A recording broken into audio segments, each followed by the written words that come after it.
It's another edition of Time About the Movies, and today we're taking a look at the 5 films of August 17th, 2007. We've got a comedy classic, we've got some lesser films, a lot of lesser films, when you really think about it, a remake of Invasion of the Body Snatchers, some medieval film with Colin Firth.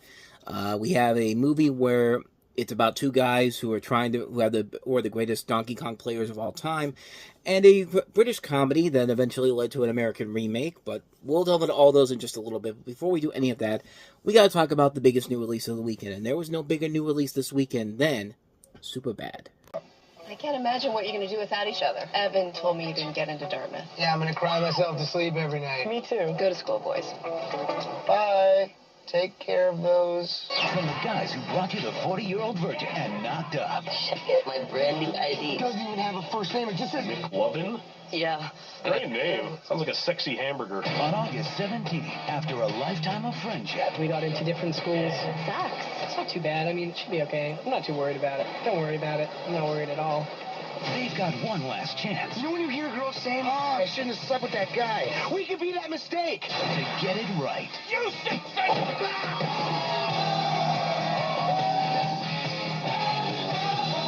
I love you. I love you. Why don't we say that every day? I just want to scream, I love my best friend Evan. Boop. Superbad. You're like the coolest person, and I blew it. Come on, you didn't blow it. Rated R. In theaters August. That's a 2-time Academy Award nominee knocking the shit out of a 2-time Academy Award winner. Of course, that's Jonah Hill, who's actually been nominated for 2 Oscars for Moneyball and The Wolf of Wall Street, and Emma Stone, who's won 2 Oscars for her work in La La Land and most recently in Poor Things. Interesting to see how far they've come since then. Superbad, of course, is the film where you have Jonah Hill and Michael Cera as 2 teenagers. This is basically Seth Rogen and Evan Goldberg putting themselves in the situation here. They're 2 teenagers about to graduate from high school, and before graduating, the boys want to party and lose their virginity. But their plan proves harder than expected, including having Christopher Mintz-Plasse as McLovin. They have that. They have 2 cops that are after them, Seth Rogen and Bill Hader playing the cops, and of course they want to get laid. And they have Emma Stone and Martha McIsaac as the 2 girls of their affections.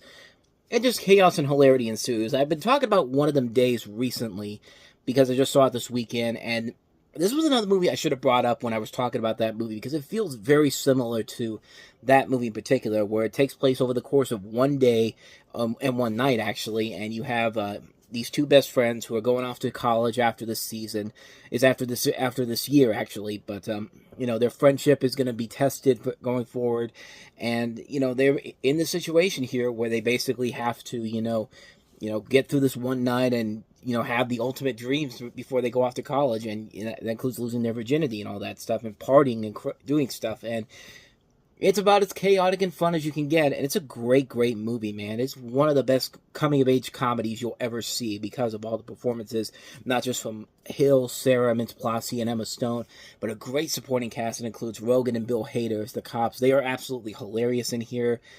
A lot of really good talent all across the board here. It's a really funny movie, and it's a movie that has so many memorable quotes about it. Like, it's a movie that definitely deserves the lasting legacy that it has. I mean, that trailer alone had some great memorable moments from that movie, and it's very uplifting. It's a very fun coming-of-age story, and it also is very emotional, too, and very heartfelt. Like, you do buy Jonah Hill and Michael Cera as these 2 best friends, knowing that they're not going to spend too much time much longer, because not only are they going off to college, but they also want to get with these girls, and they want to start building a relationship together. And that's what the last scene of the movie, I think, does a very good job of handling. And it just works really well on a number of different levels. It's a very funny movie. It's a very clever film. It knows when it needs to be stupid. It knows when it needs to be heartfelt. It's a really, really funny comedy that just works on so many levels. Superbad is a classic film. What more can you say, man? It's a great movie. I can't recommend it enough. Superbad, great, great film. So, with that said, let's get to some of the lesser movies that came out this weekend, and let's be honest, most of them are not that great. We have a couple of exceptions here and there we'll get to, but let's talk about the film that follows after Superbad as the next big release of the weekend. That is Nicole Cage, Nicole Kidman, and Daniel Craig in The Invasion. A piece came out of the sky. It's contaminated. They're infecting our planet. It's invading people's bodies and reprogramming their DNA. Destroying everything that makes us human. You can fool them. Don't show emotion. Now, only one woman can unlock the mystery You're one of them, aren't you? of the invasion. You have to stop him. You can't stop me. The Invasion, rated PG-13, starts August 17th. Yeah, don't let the marketing for this movie try to fool you. This is essentially another remake of Invasion of the Body Snatchers, and it was intended to always be that way, but the writer of this movie, David Kajganik, he updated the story to reflect contemporary times, and yeah, it's pretty much just a remake of that movie, but this is one of those movies where it has a lot of production troubles behind the scenes.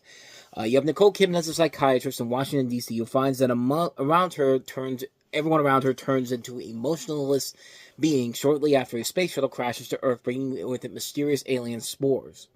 And of course, they've done Invasion of the Body Snatchers before. Of course, there's the original 1956 movie, there's the remake by Philip Kaufman, and then there's Abel Ferrara's Body Snatchers, which is a criminally underrated remake of that movie.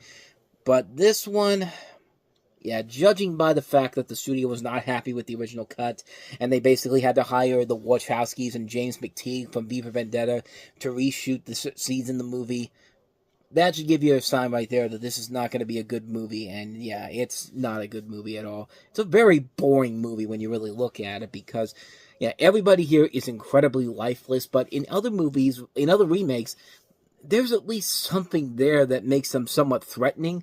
Nobody in this movie comes off as threatening whatsoever. They come off as stock characters that you expect in a movie like this. There's nothing about them that makes them worthwhile at all. It's just a waste of time. Like, it's a movie where there's so much there that could work for a film like this, but yeah, if your characters are completely useless, they have nothing of value whatsoever, and they're not threatening in any way, shape, or form, why the hell am I here then? I mean, just why am I even sitting here for watching this?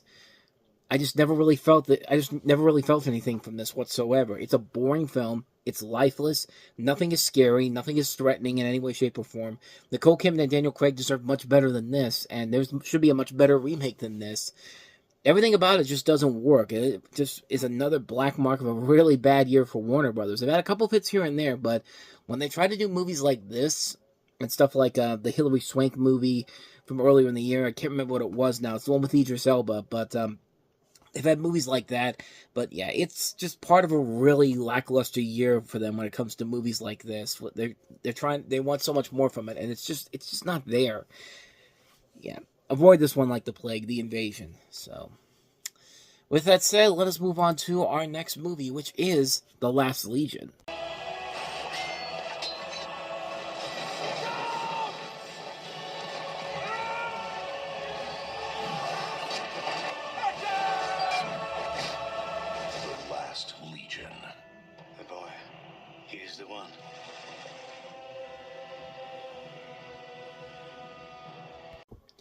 Yeah, it's neither one of those things. It's another one of these historical epic movies that we've seen done to death so many times in the past, and, you know, they were setting this up to be the next big 300 epic style film, and it was anything but that. This is loosely inspired by the events of 5th century European history, notably the collapse of the Western Roman Empire, coupled with other facts and legends from the history of Britain and fantastic elements from the legend of King Arthur, to provide a basis for the Arthurian legend. So it's basically a King Arthur movie, and not a very good one. Everybody in this movie feels very miscast in here. You see a lot of stuff here we've seen so many times before in the past.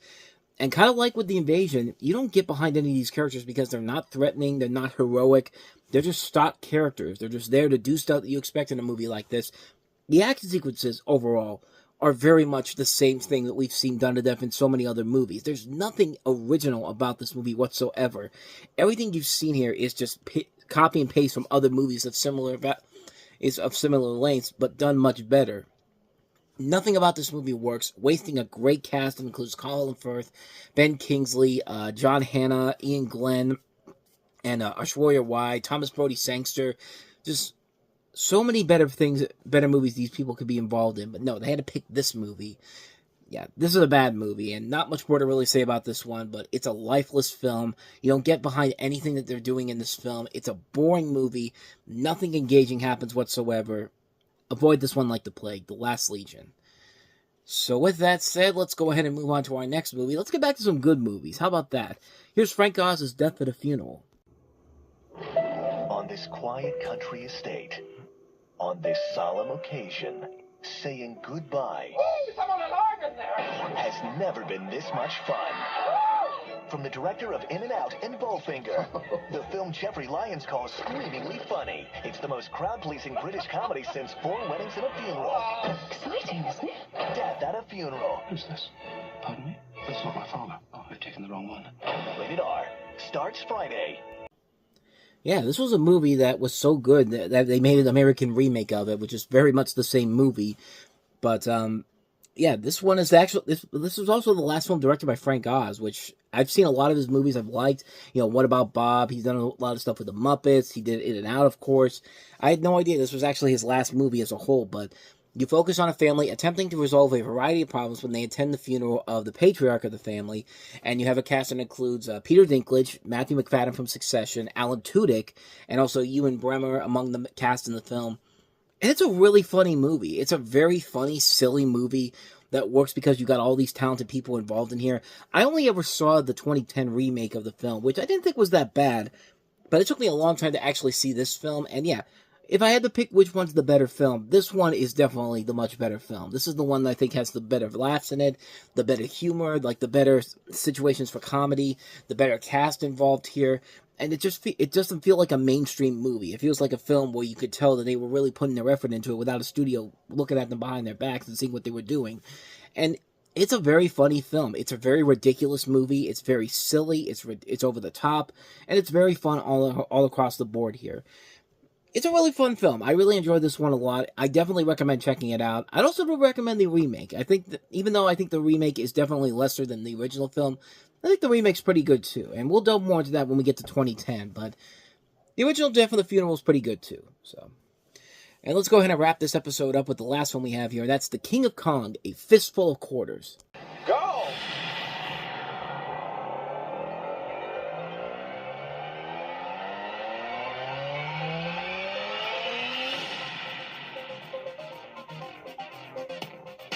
I don't drink, I don't smoke, I don't do drugs. I play video games. It's the constant drive to be the best at something.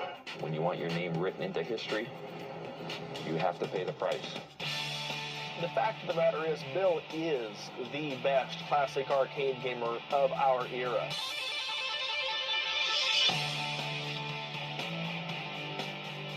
I've probably seen Steve with tears in his eyes more than any other guy I know. Oh, he's just come up short in a lot of things in his life, and I just think nobody wants to do that all the time.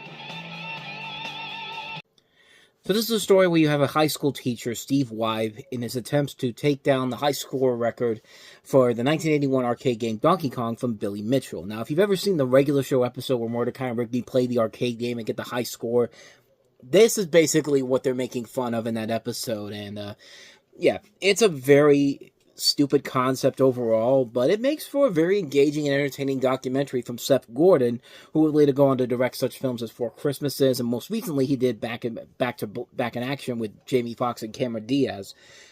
And yeah, this is a very engaging documentary. It's one where you have this matchup between these two guys who've played this game of Donkey Kong so many times before, and it's a very engaging battle between these two. You do get invested in both the character, both the actor, the people involved in here, and it's a really interesting film that really does work very well. It's a very interesting movie that works on so many levels.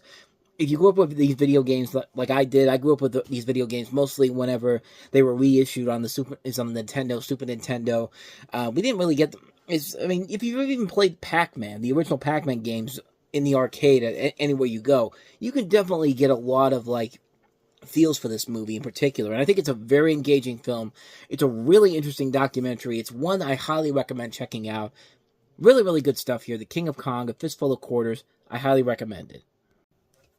And so with all that said, we wrap up this edition of Time About the Movies. And the next time we meet, we take a look at 5 more movies, including Rowan Atkinson returning as Mr. Bean in Mr. Bean's Holiday. We also have Jason Statham in the new action movie War. Scarlett Johansson, Chris Evans, Laura Linney in The Nanny Diaries. We have Samuel L. Jackson in Resurrecting the Champ. And we also have A Legal Tender. So we'll take a look at those 5 movies coming up on the next episode tomorrow. With all that said, though, thank you so much for watching. And if you want to see more videos like this, please go ahead and hit the playlist on the next page. Check out the previous episode. And also, don't forget to hit the like button, subscribe button, notification button, and the bell. Because that's how you know you get updates when videos come out. And we do post here every day. Now, with all that said, I am off. I will see you guys next time. And until then, as always, take care.